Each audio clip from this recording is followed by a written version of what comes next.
ollaan Laosissa, Vientianessa. Täällä on tämmönen paikallinen food court.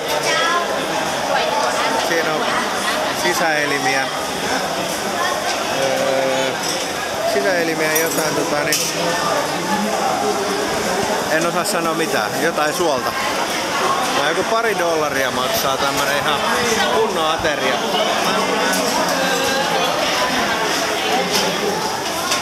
Ja täällähän nyt on vaikka mitä. Siinä on vähän eri chilejä, ihan hyvänäköisiä annoksia. Kamaraa, kanaa. Mitäköhän tässä oikein on?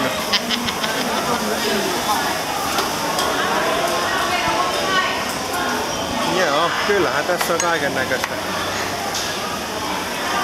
Siitä tuollaista etikkamunaa en ole maistanut ollenkaan ja mä luulen, että en mä maistakaan kyllä säilettyä. Tää jatkuu jonnin verran. Ei siinä, kyllä mä tykkään näistä ruuista.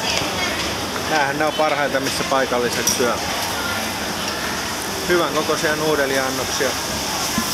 Ei paljon maksa. Tippuu muhosopojaltakin vähän kilot, kun näitä vetelee tässä. Siellä on kanan jalkoja, possun potkaa, sieniä.